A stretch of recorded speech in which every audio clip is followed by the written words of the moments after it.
अपने YouTube channel GS classes by Saurabh Pathak sir. जैसे हमने चर्चा की थी कि मौलिक अधिकारों को शुरू में देखा, क्या परिचय था उनका, उसके बाद कुछ आर्टिकल पढ़े। अब हम देखते हैं कुछ ऐसे आर्टिकल जो उनको कहीं ना कहीं गारंटी देने का काम कर रहे हैं। अब देखिए, अब हमारा एक रह गया था संवैधानिक उपचारों की आत्मा।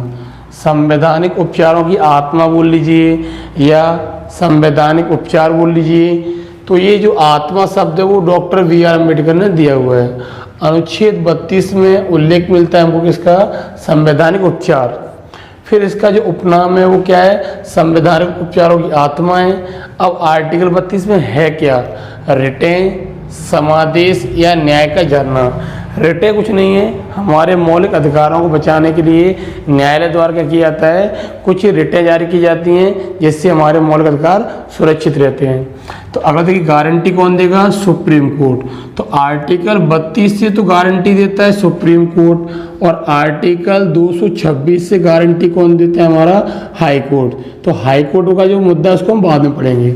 तो क्वेश्चन आएगा, रिटें सुप्रीम कोर्ट किस आर्टिकल से निकालता है, 32। अब रिटें कुल कितने प्रकार की, हमारी 5।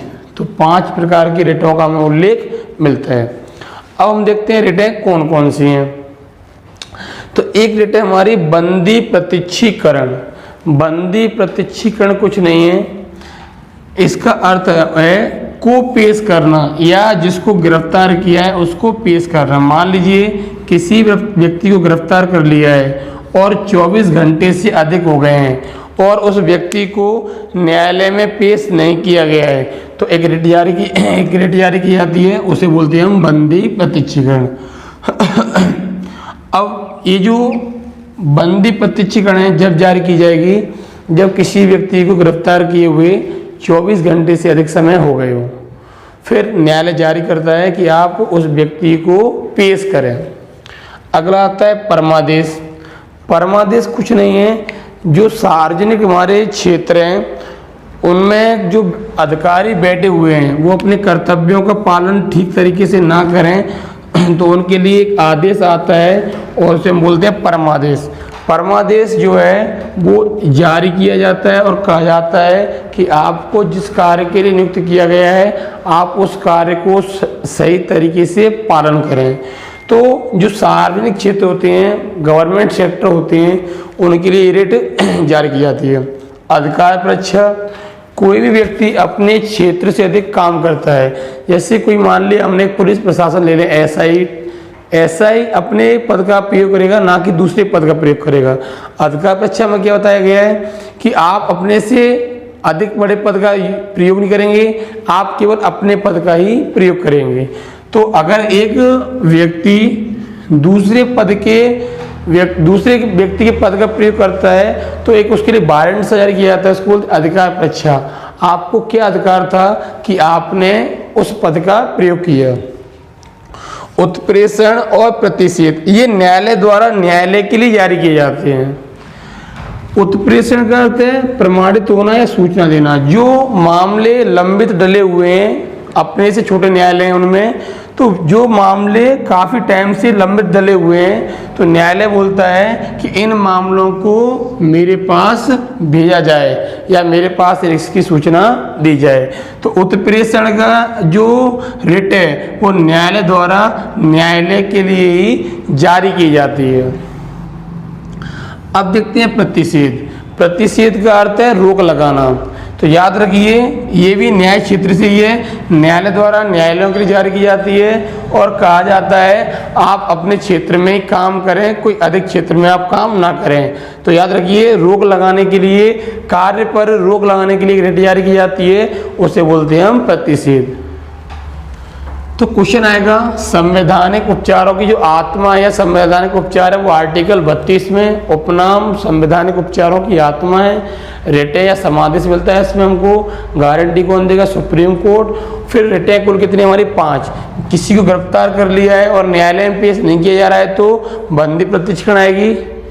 ढंग से कोई काम नहीं कर रहा है अपने पद का तो परमादेश आएगी। अपने से अधिक पद का प्रयोग करता है तो अधिकार परीक्षा आएगी। प्रमाणित या सूचना, न्यायालय द्वारा दूसरे न्यायालय से बोला जाता है आप मुझे इस कार्य की सूचना दें, और प्रतिषेध का अर्थ है रोक लगाना। तो याद रखिए न्यायालय द्वारा कार्य क्षेत्र पर रोक लगाने के लिए जारी की जाती है हमारी प्रतिषेध। जैसे अभी हमने पढ़ा रिटों के बारे में। अब हम देखते हैं विशेष परिस्थिति में मौलिक अधिकारों का निलंबन, चले जाना या रोकना। तो याद रखिए एक शब्द लिखा हुआ है ऊपर विशेष परिस्थिति, एक शब्द लिखा हुआ है विशेष परिस्थिति में मौलिक अधिकारों का निलंबन, निलंबन रोकना, चले जाना। तो याद रखिए हमेशा परिस्थिति कैसी होगी, विशेष। विशेष परिस्थिति का अर्थ हमारे लिए है आपातकाल। तो याद रखिए आपातकाल में मौलिक अधिकार चले जाते हैं। तो आर्टिकल 352 है जिससे लगता है राष्ट्रीय आपात। जो राष्ट्रीय आपात है वो लगता है हमारा आर्टिकल 352 से। अब अगला पॉइंट ये है जब राष्ट्रीय आपात लगता है तो राष्ट्रीय आपात एक तो लगता है युद्ध की स्थिति में, एक लगता है बाह्य आक्रमण, एक युद्ध की स्थिति, एक बाह्य आक्रमण, और एक लगता है हमारा सशस्त्र विद्रोह। तो पहला पॉइंट तो ये है कि राष्ट्रीय आपात कितने आधार पर लगता है, 3 आधार पर। युद्ध के आधार पर लग जाएगा, या बाह्य आक्रमण के आधार पर लग जाएगा, या सशस्त्र विद्रोह। आपात जो राष्ट्रीय आपात लगता है उस स्थिति में क्या होता है, हमारे मौलिक अधिकारों का निलंबन हो जाता है या कुछ टाइम के लिए वो चले जाते हैं। तो याद रखिए युद्ध की स्थिति में और बाह्य आक्रमण की स्थिति में ही मौलिक अधिकार जाएंगे, सशस्त्र विद्रोह के आधार पर मौलिक अधिकार नहीं जाएंगे।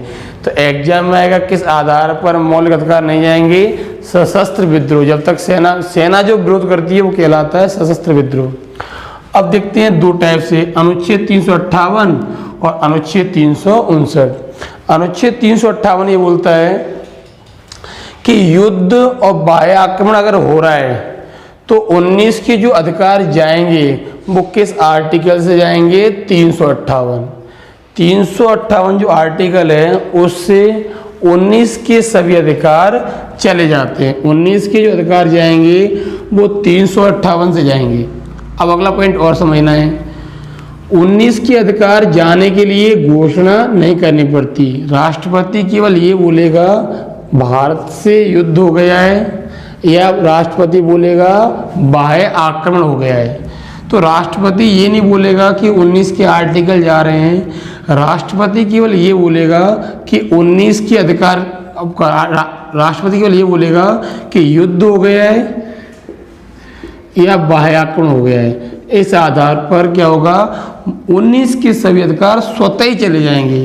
तो इसका अर्थ है इनकी जाने की घोषणा नहीं करनी पड़ती, ये स्वतः ही चले जाते हैं। अब अगला पॉइंट, जैसे युद्ध और बाह्य आक्रमण क्या होगा, समाप्त हो जाएगा, तो राष्ट्रपति ये बोलेगा युद्ध समाप्त हो गया है। तो याद रखिए युद्ध समाप्त हो गया है तो 19 के सभी अधिकार स्वतः ही लागू हो जाएंगे। तो स्वतः ही चले जाते हैं, स्वतः ही लागू हो जाते हैं, इनकी जाने की घोषणा नहीं करनी पड़ती, युद्ध और बाह्य आक्रमण के आधार पर जाते हैं। अब देखते हैं 19 के अतिरिक्त। तो 19 के अतिरिक्त अगर जो मौलिक अधिकार हैं उनको रोकना है तो वो रोके जाएंगे आर्टिकल 359। तो एग्जाम आएगा 20-21 को छोड़कर 19 के अतिरिक्त बाकी के मौलिक अधिकार किस आर्टिकल से जाएंगे, 359। उनका भी आधार क्या होगा, युद्ध बाह्य आक्रमण, इस आधार पर नहीं जाते। अगला पॉइंट ये 19 के अतिरिक्त 20-21 को छोड़कर तो कौन से अधिकार कभी नहीं जाते, तो आंसर हमारा 20 और 21। अब बाकी के जो अनुच्छेद हैं वो किस आर्टिकल से जाएंगे, 359 से। अब इनको रोकने की भी घोषणा करनी पड़ती है, और जब युद्ध समाप्त हो जाएगा तो लागू करने की भी घोषणा करनी पड़ेगी। तो याद रखिए 59 और 58 में ये अंतर है। इसके तहत 19 के सभी जाएंगे, घोषणा नहीं करनी है, केवल ये बोलना है युद्ध हो गया और बाह्याक्रमण हो गया है, स्वतः ही चले जाएंगे। और लागू भी नहीं करने हैं, ये बोलना है आपको युद्ध समाप्त हो गया है, स्वतः ही लागू हो जाएंगे।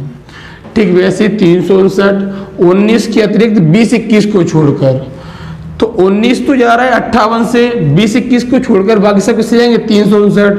तो इनकी राष्ट्रपति घोषणा करेगा कि मैं इनको रोक रहा हूं, फिर इनको लागू करेगा। तो याद रखिए, इनकी जाने की भी घोषणा करनी पड़ती है और लागू करने की भी घोषणा करनी पड़ती है। 20-21 आर्टिकल कभी भी नहीं जाते। एक प्रावधान किया गया 44वां संविधान संशोधन 1978 और बोला गया कभी भी 20 और 21 जो आर्टिकल है वो नहीं जाएंगे। तो पहले क्या था, मूल संविधान में सभी जो अधिकार थे वो चले जाते थे, लेकिन 44वें संविधान संशोधन से बोला गया 20-21 कभी नहीं जाएंगे। 20 में लिखा है क्या कोई व्यक्ति अपराधी है या नहीं, उसके खिलाफ साक्ष्य होने चाहिए, और 21 में लिखा हुआ है निजता का अधिकार, खुद के कुछ अधिकार है उसके जीने के अकॉर्डिंग। तो ये हमारा पूरा चैप्टर हो गया अब तक मौलिक अधिकार का। मौलिक अधिकार के 3 वीडियो आपके लिए, पहले में परिचय पढ़ा, सेकंड में आर्टिकल और थर्ड में हमने रटे हैं और कैसे जाते हैं और कैसे नहीं जाते हैं। अगर वीडियो आपको अच्छा लगा हो, हेल्पफुल लगा हो, तो वीडियो को आप शेयर और सब्सक्राइब करें।